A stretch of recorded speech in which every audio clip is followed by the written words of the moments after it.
So hi, how have you been? I think we are meeting after 8 months or so. Yeah. Yeah, it's been really long, and I have been pretty well, of course, on and off on YouTube, trying my best to create content now. Sometimes I just try something new. In the past few months ago, I tried offline content, and but now I'm again back to the conversations because people like watching my conversational videos. So apart from this, things are going well, and I'm trying my level best from my side. That's what I can say. And what about you? Thank you so much for asking. I mean, things have been going well. I honestly never planned to be consistent on YouTube, but the amount of love that I received, the comments that, like when you receive these kind of comments, when people say that just because of you I was able to interact with somebody in a public setting, those are the best kind of comments that you can get within our niche, the content that we create. I mean, I think that's the main goal, so that makes me really happy, and that's something that actually kept me going for so long because it was never really my plan. And but it's so crazy meeting you after 8 months like this, because you were the first person that I had a conversation with over YouTube. I still remember, like, I was so nervous sending you an email because I didn't know if I would get a response, or I didn't know if our conversation would go well or not. But it went well, and that kind of increased my confidence to have more conversations with people. So, actually, thank you for that. Yeah. Oh, I'm really happy to hear that I was the one you had a conversation with, and I'm really thankful that you sent. I like talking to people, and of course you sent me the mail, so it's really nice that I had a conversation with you in the past. And of course, I have seen your channel, so it's going really well, and you're doing really nice the way you conduct yourself. That's amazing, and I hope it will work out in future as well. So you have to be consistent, and you must be consistent for those who are liking your content and who want you to be there. Yeah, exactly. Thank you so much for saying that. And so, what's changed for you? What's changed in your life in the past 8 months?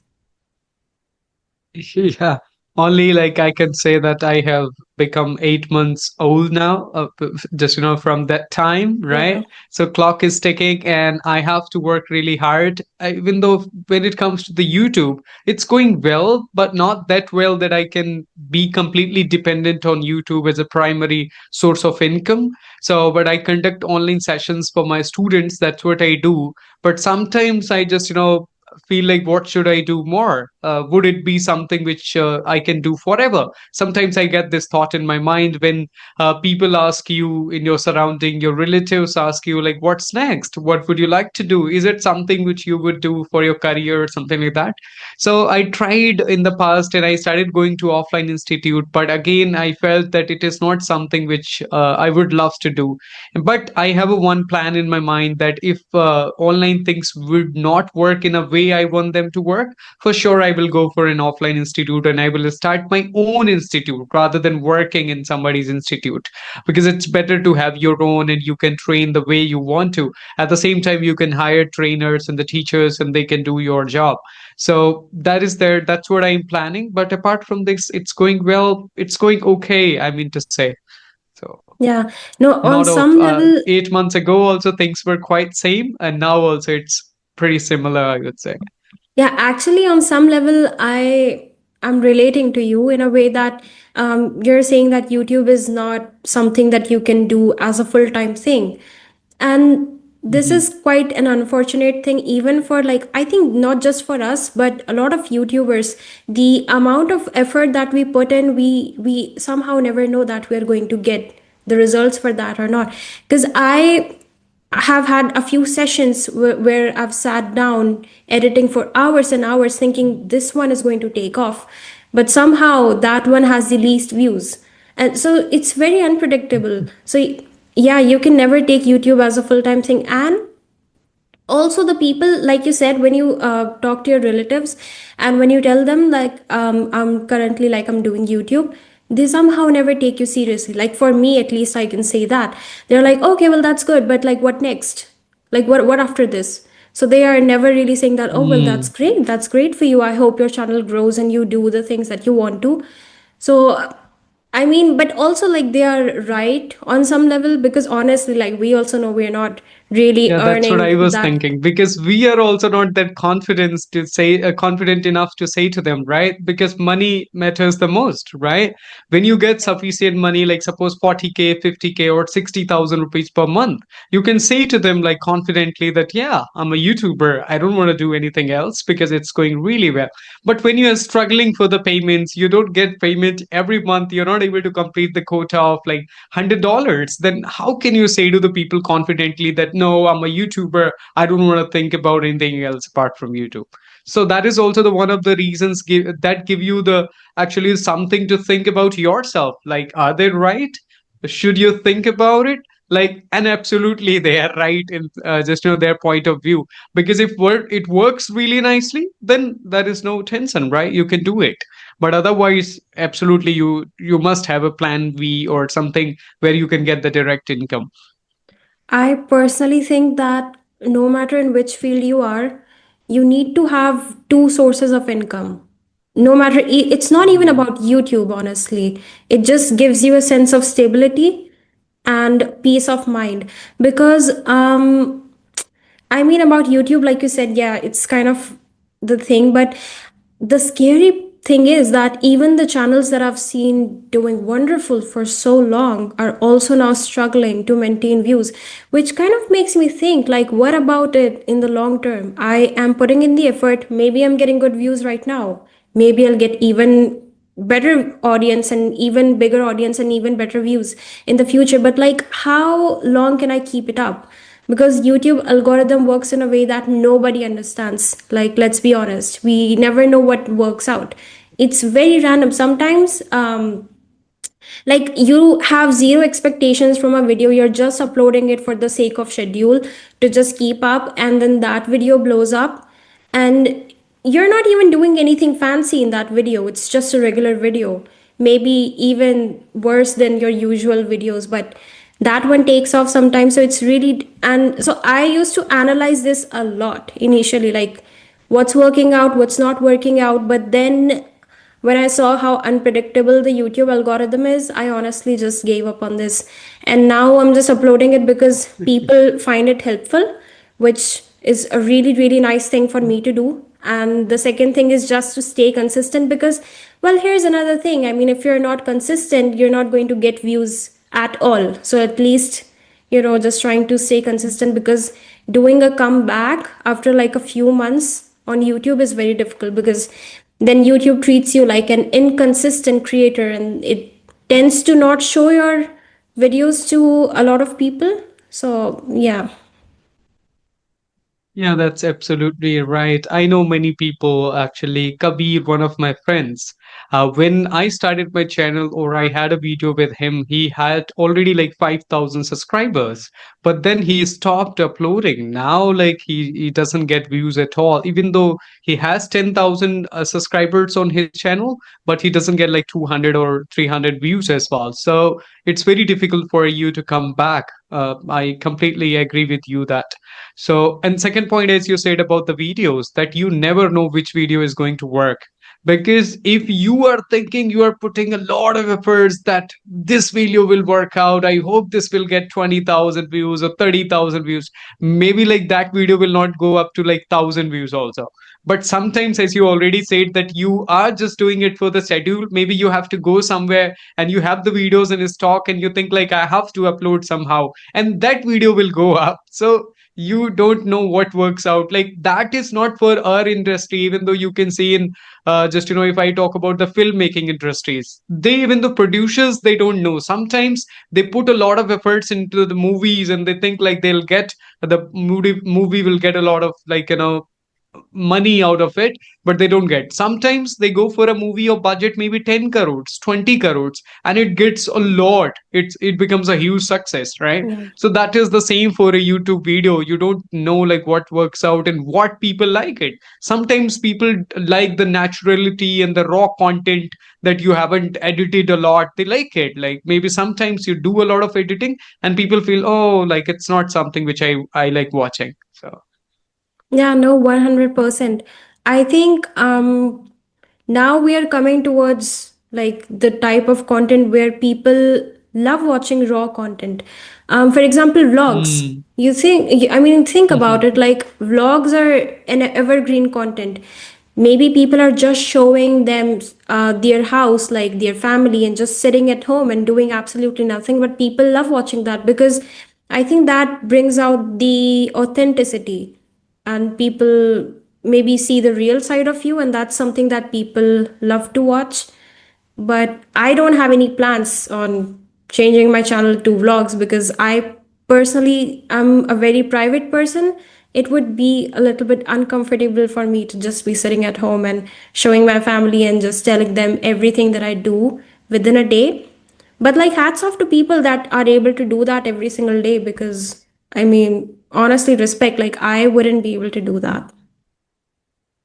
Yes, even though I tried that, but later I realized that I'm not the better fit for that because even though my family members wouldn't be comfortable with that, and I wouldn't be comfortable telling everything about my day. Same thing with me, that what I am doing right now, what I have done in the afternoon. Thoroughly, I can say, but not just as it is. Like I woke up at 7:15, and then I did just took shower at 9:15. I took like 45 minutes. That I don't want to do it. And second thing, for that you need to go out as well, and I Yeah. don't generally go out. Most of the time I sit at my room, and nowadays I'm living on rent, so this is only the room, and I don't want to show everything in my room. Like maybe it's better to show like my background. It's fine, like right now it's looking clear, fine, but if I show like maybe just in the backside of it's messy, so I don't want to show that side of it. So that is also there. But had just really I really like that content, because everybody doesn't have that skill also, because that demands a different level of speaking skills, I would say.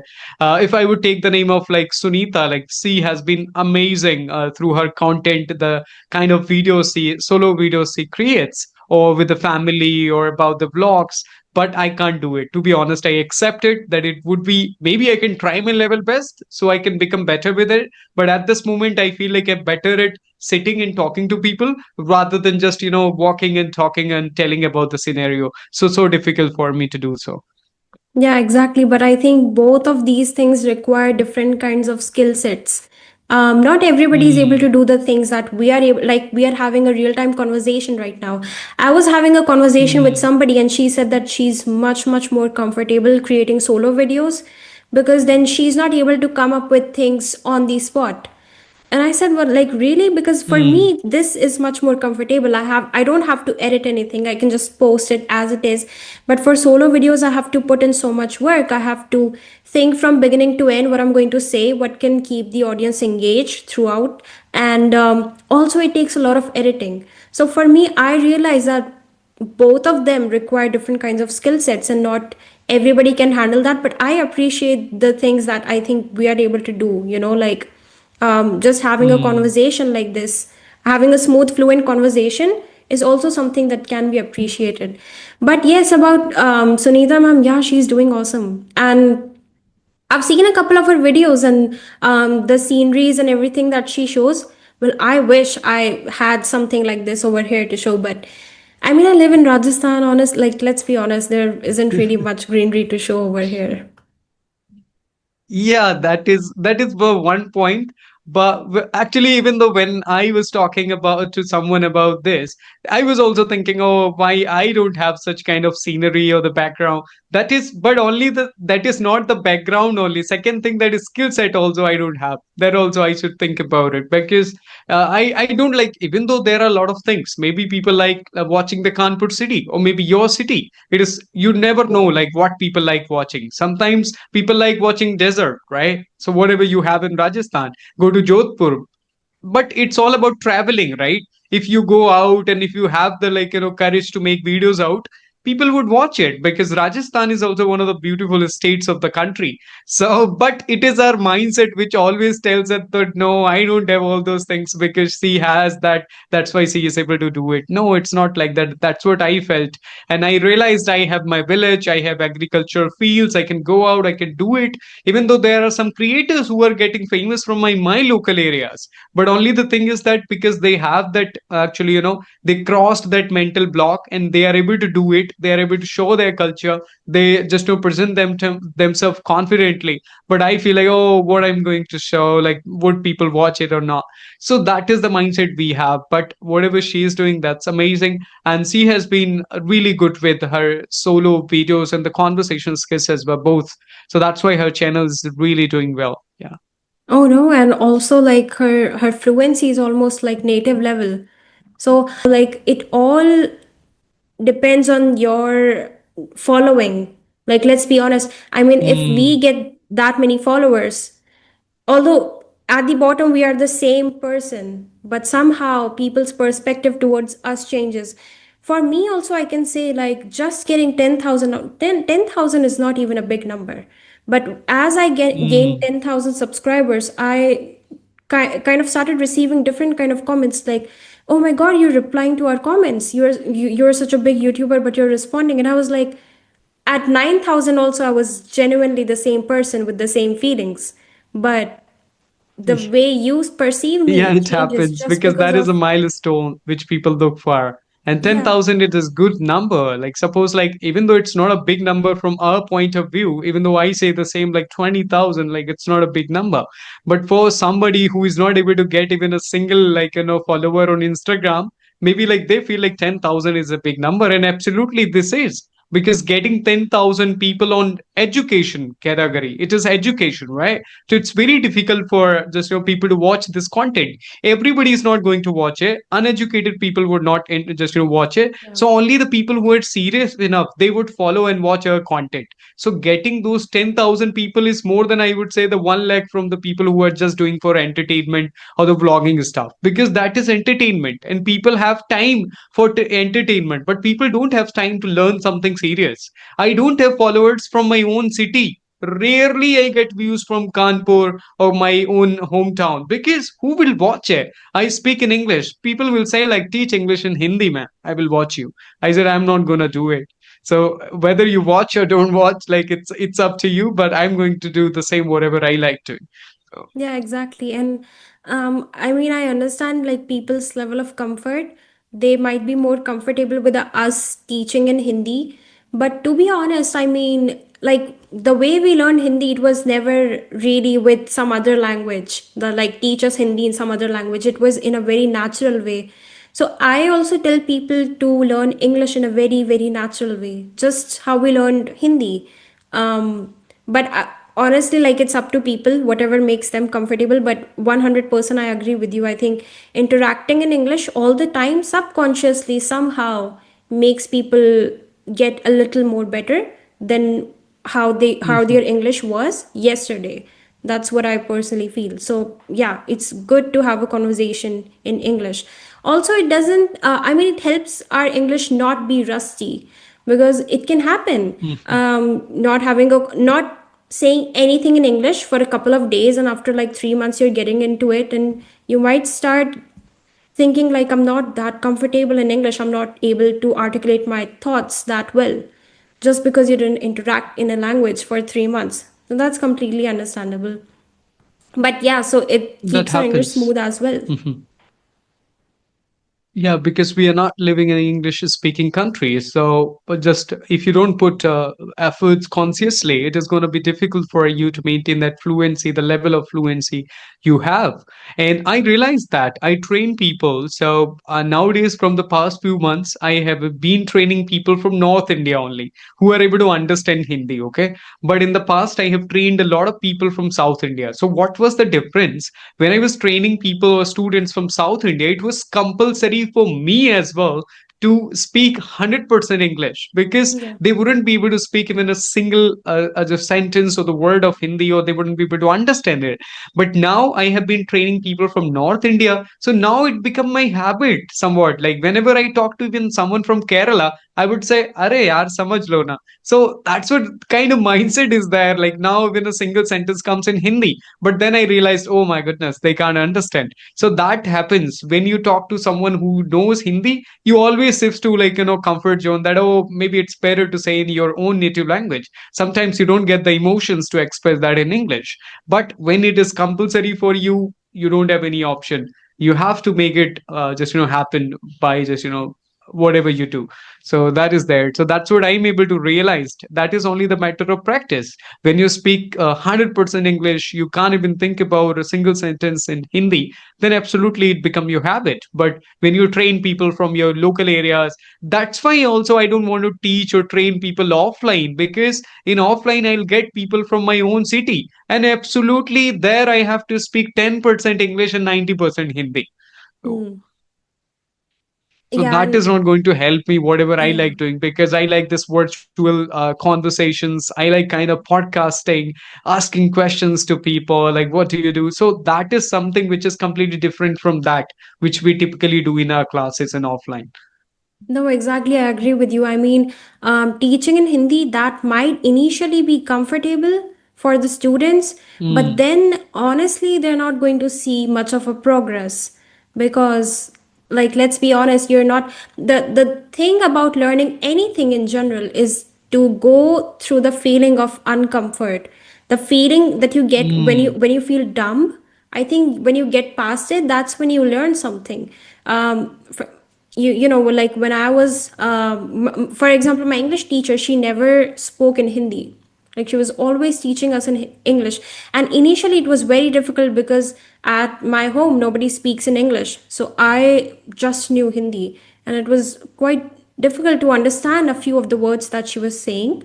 But like after a couple of years, honestly, I got so comfortable that now, like if there's an official setting, if there's like you have to write an official letter, I'm much more comfortable writing a letter in English language compared to Hindi. Like that's how it changes, and all it took was for her to just keep interacting in English. After some time, you just start something, there are some, at least some phrasal verbs that you're going to pick up when your teacher is interacting with you in English all the time, right? yes. And but only few people are able to reach on that level who thank their teachers. That, of course, right now you are also just, somewhat thanking your teacher because she continued, and Yeah. that's why you got a lot of benefits out of it. But most of the people are not able to reach on that level, and they would say, like, she's not a good teacher at all. Even though it happened when I was in ninth standard. So one teacher came to our class, and she used to teach in English or in English completely. But after a few days, most of the students started complaining that she's not a good teacher at all. Ma'am, please teach us in Hindi. Otherwise, we are going to get like fail. We are not going to get good marks. And then she has to change because 90% of the students were not comfortable. Even though I was not able to understand completely, but I was happy because I knew the meaning of it. If I would continue, I would become more confident. Maybe it would take time. And as Yeah. you said, of course, I picked the language she used to speak. I Yeah. just picked her style, and even though I have done a play where I spoke like her, so she was really happy from my acting, because that is there. When you follow your teacher, you listen to her attentively, you get the same style, you get some words or the same way of speaking. But unfortunately, that all of the students they just demanded from her to speak in Hindi while teaching English, and then she started doing it. Then again, the environment became the same and the normal environment for us, and we lost that Mhm. opportunity. So that is there. So in this Hindi spoken area or Hindi speaking people don't want to just come out of their comfort zone. That is very difficult for them to do it. But nowadays kids go to the international schools or the very Yeah. good private schools where it is compulsory for them to speak 100% English from childhood onwards, right? Yeah.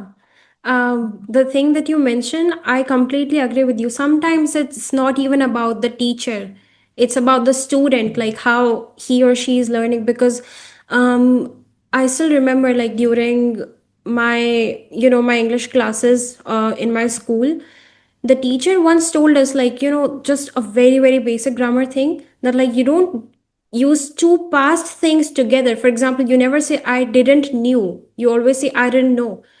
And Hmm. that was such a casual thing that she said, but that changed my life. Honestly, changed my life. The now I always know like what are the correct grammar sentences to use.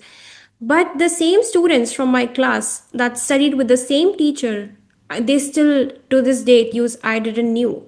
And I'm like, okay, well, what could have been the issue? The issue is the students not paying attention to the teacher just because they didn't feel comfortable with her speaking English and not teaching in Hindi.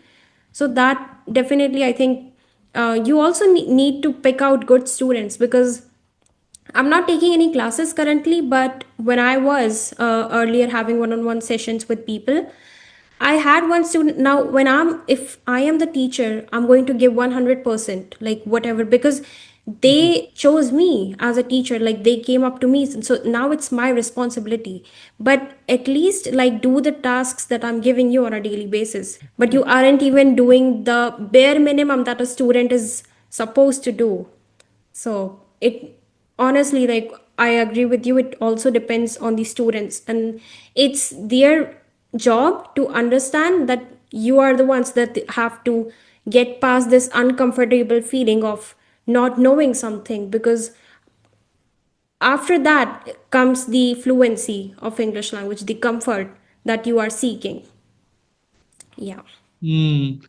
Yeah, I absolutely agree with you because I conduct one-on-one sessions and most of the time it happens, because when I start, I give them just, homework on the weekends, but sometimes they do it once, okay? Then the next week they are not going to do it. Then pending, 4 weekends, 6 weekends. But then you leave, just, somewhat you lose your interest as a trainer as well, that there is no meaning to giving the homework and you are putting efforts to find something new topics, new questions, this and that for them. And at the end, you know that they are not going to do it, right? So later it becomes like, okay, you should also understand because I'm trying my best, but whatever I'm asking you to do, you're not able to make it happen. Then you shouldn't have the right, and you don't have the right to ask the question that why I'm not able to speak English in 3 months, right? Because you are not putting efforts the way I'm telling you to do it. So then just do it regular 30 minutes, 35 minutes. Maybe just wait for the day when you were able to pick it up. Maybe so that is that. But I know, and of course I understand their reasons as well because I train professionals. I don't train the students. I don't train people who are in 12th or the graduation. Mainly I train professionals who have already just completed their education. So they have responsibility of their kids, their family, or they have to deal with their profession. Then it becomes very difficult for them to take out just pen and paper and write a paragraph or something. So that I can understand, but they should also understand that this is not the fault of a teacher only that you're not able to speak. Only the reason is that you are not able to give a lot of time to as well. It depends, like because I can provide you session for only 30 minutes, 40 minutes Yeah. hardly, but I can't be there with you for a whole day, or I can't speak English on behalf of you, right? Yeah. No, exactly. The thing that you're mentioning, like some people are not able to complete their daily tasks, and it's quite understandable because of their job, or maybe they are housewives, and I get it. Like it's not easy. However, the tasks I think that we assign as teachers is something that they are able to do if they take out some time, if they are able to manage. Because I had a student once, like she's a housewife, and despite being so busy throughout the day, she was like always doing the tasks on time, and that made me go out of the way to teach her. I was like, you know what, like our time is over, but I'll create another link, because you're just so good and you just want to teach them more and more, because you can see the impact that it's having in their life, how their English is changing, and that personally makes you so happy about it. And it's honestly never about the money for me. I brutally, like, to be brutally honest, I drop these students that are not serious about these things, because I mean, within like a few weeks you're able to tell like which student can do it and which student cannot, no matter how much you force them. And I would just like never suddenly be like, yeah, we are just not going to have a session with you, I don't vibe with you. What I like, I'll have multiple sessions with them trying to make them understand, like, if not now then never, like you have to. And these people somehow will always come up with some excuses, well, I couldn't do this because, I didn't do this because. And there are a lot of people out there doing like two jobs, maybe juggling with two jobs and having house chores, and are still able to do those things that you as a student, like a genuinely a student, like just passed out from 12th, are not able to do. So I would have multiple sessions with them trying to make them understand, and if I still don't see the improvement, I just drop these students. Because honestly, these people are going to come up to you after 6 months and be like, why can't I speak? It's all you, like it's because of you I'm not able to speak. And they genuinely don't understand in their mind that it was them all along that was not following the path that you guided them towards. Yeah, yeah, exactly. It happens. But even though I don't like such a student, some students are not consistent and not regular. So I always tell them that money is not that important. What is important for me is your consistency. If you're not available, just leave it or just tell me in advance. Even though sometimes I don't like students who are not serious enough and they wouldn't inform you that they are not available today or they are not available tomorrow. I say like maybe your time can just maybe you can be casual, but don't waste my time. Somewhat you are wasting my time. I'm waiting for you there. Better just leave a comment in advance that I wouldn't be there. So that is there, and I always ask them to be consistent. Otherwise, I don't feel comfortable if somebody is not available for a month and just I'm charging from them. It doesn't make any sense. Leave it and go to someone else if you are not getting benefits from my spoken English. And always I say it, but some people are like that. They are not improving at all. They ask this question as well, but at the same time they say, no sir, I want to learn from you only. So that is very hard. Like I have got some student in my just career that it is very difficult to drop them. And to be honest, actually for that I had to increase my fees for them. That no, I don't want to do it Yeah. because they wouldn't do just whatever you are telling, and they are not serious also. But then the next point is, sir, I'm learning from you, so I don't want to leave you. Sir, I know that I will be able to learn from you only. So no, it's a kind of giving a headache that you are not following the words. At the same time, you are just paying. That is also just I don't feel good about, because if you're not improving, and if it's been 6 months, 1 year, and the same labor, now you should leave, right? And if you feel you should go to advanced teacher, if you are feeling that Yeah. I'm not sufficient enough to just help you there. So that is there. All kind of students are there, but we have to deal as a trainer. But as you told me that you stopped, like, so why did you stop? Like any particular reason, or you Oh have no, to it's be like you are more I am engaged with doing a YouTube lot now? of other things actually at the moment. So like I Mm, said, when I'm teaching, I give my 100%. So I'll be super focused mhm, about like providing the materials, creating the roadmap, providing the syllabus, and giving the like like it's a big journey. So for example, mm, if you have a goal of like 6 months, first like I'll talk to them and get to know their level of English and understand like according to this, like these are the number of months that it should take for you to become comfortable. So I'll do that, and then you have to assign that on a monthly basis, and then you allot them weekly tasks and daily tasks. So that's a lot of work, and I would never be like, I mean, just like I'm getting some money, so why not have a few sessions as well? Like, no, because I just know like they're sitting there literally with pen and paper with hope in their eyes that you're going to change their lives. So I want to be 100%, present in the moment. And even when we are not having a session, I want to be preparing lessons for them. So if I'm not able to give that time, then I'm just not going to, like misguide them. I honestly just suggest them some good teachers. And I'm like, you can go to this person if you want, because right now I'm not available. So that's the thing for me right now. But maybe in near future, I'm thinking from January 2026, I might start having sessions again with people, but we'll see. Like I'll let people know.